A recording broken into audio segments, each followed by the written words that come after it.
brother. How you doing? What's going on, bro? Good to see you. We're here, guys, at NYC Luxury with my guy Icy.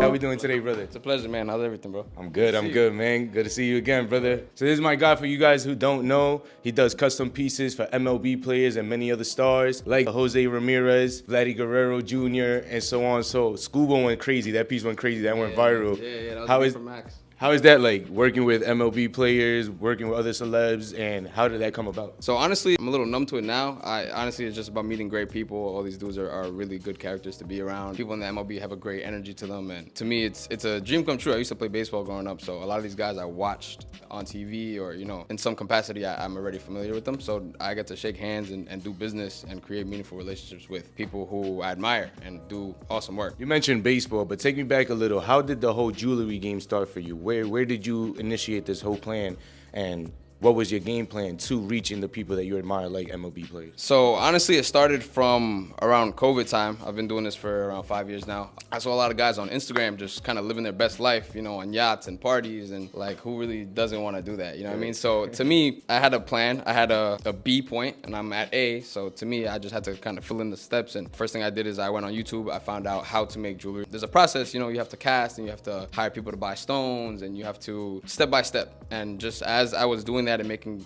like pieces for people in my neighborhood or like my friends, I was knocking on doors trying to see where I can get my foot in the door, who would need somebody like me. I ended up doing a couple, you know, some numbers in sales, and I brought that to a bigger company, and I ended up at NYC Luxury. And honestly, say it all the time, I wouldn't be anywhere else. So I'm happy God put me where I'm at now, and, you know, just keep going.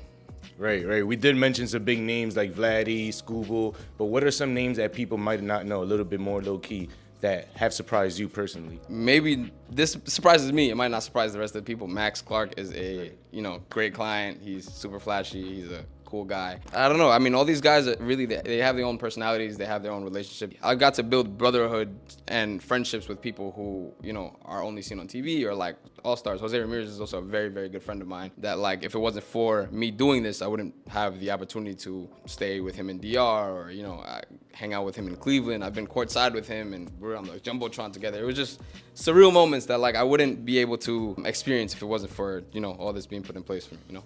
Right. We mentioned Max Clark, Jose Ramirez, big clients often come and shop around. But who has been the craziest purchase for you? Like, who has the craziest purchase, and how long did it take you to create that piece? Honestly, I would say the craziest purchase, maybe number-wise, Jorge Soler bought just 2 watches off of me that together were close to $1 million, you know, and that honestly didn't take much. You know, I had to source the watches, and I had to kind of put everything together for him. He told me exactly what he wanted. I got him exactly what he wanted, and, you know, within the week, everything was done and complete. He has a couple pictures on Instagram with the watches. He loves them. One's a Patek and one's a Richard Mille. That, off the top of my head, is one of the coolest experiences. But I also got to make, you know, wedding rings for Starling Marte and his family. You know, I got to make pieces for Vladimir Guerrero, and I think it was 14 or 15 of them that they're all wearing now. I get to be a part of a lot of cool moments that, you know, I don't really have a number one, but these are just some that come to the top of my head, you know? Nice. Craziest story out of, I know you travel a lot, you go into crazy pieces and meeting new people, networking. What has been the craziest story to deliver a piece? I did end up in the Bahamas one year, and I brought all my jewelry to all the guys who work in the Don't Blink Foundation, and it was a little bit of a logistic. There were some technicalities and some difficulties, but we made it happen. And I think that, you know, bringing some stuff to the Bahamas and showing those guys that we can literally go anywhere in the world with whatever you need is a pretty big deal. You know what I mean? Not many people from New York or honestly anywhere are going to different countries with tons of merch and making it happen for the guys that, you know, want to see all the bling and stuff, you know? So that was pretty cool for me. One message to any jeweler trying to make it up, or maybe at the age that you started in, that could help them in today's world? I would say definitely know the base and the framework of making jewelry, kind of how I started.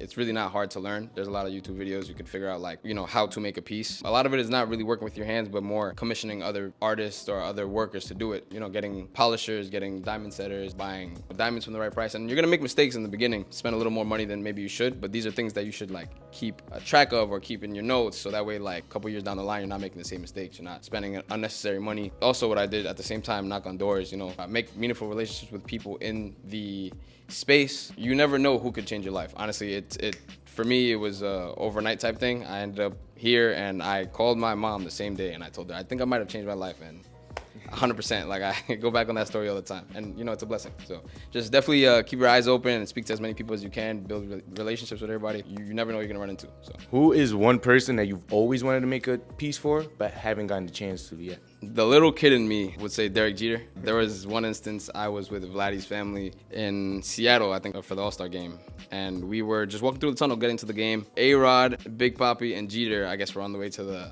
to their table to do their segment, and they passed all of us. And that was the first time I was like starstruck in I don't know how long. Like I said, I'm kind of numb to it, but Jeter was, I don't know if he's much of a jewelry guy, but also maybe Judge. Judge is a cool guy too. He doesn't strike me as like too much of a jewelry guy. We've met. That would be pretty cool, just for the the 10-year-old me type vibe. That's dope. That would be crazy. It would be viral. You mentioned the Don't Blink home run contest in the Bahamas. Crazy huge. I attended. I know it's big. I see that this year you custom made their chain, their trophy chain. How long did it take you to create that? And what was that process like? Who contacted you? How did that come alive? So as of right now, we're still in the process for the one being made now, but it's not the first time we made it. Last time took us between 6 and 7 weeks, maybe 6 to 8 weeks. So it's definitely a process. The pieces, 7 inches tall. Yeah, they're giant pieces, and now we're making 2 of them. We're making one for the queen, the home run queen, and home run king. Todd and Lou contacted me, and they just came with the idea like, hey, we need something to put on the neck of our winners, and I thought it was a great idea. I thought it was a good way to mesh our brands and do something also for the community in the Bahamas and getting our name to be a little more global. Being able to be a part of those types of like charities and giving back and stuff. As long as it makes sense for the people of the Bahamas and us, I'm gonna keep doing it. Honestly, I think it's something great, and we should continue doing it for as long as we could. Honestly. My guy. This is my guy, Icy. You guys check out Icy here at the Diamond District in New York City. Next time you see your favorite baseball player or celebrity with a big, nice chain, 9 times out of 10 it was Icy. So you guys come check it out. Showroom looks amazing. You guys will be able to see it throughout the video. You guys will see why he's the man for the MLB. Appreciate it. You're the man. No doubt, bro. I love always. Always, bro.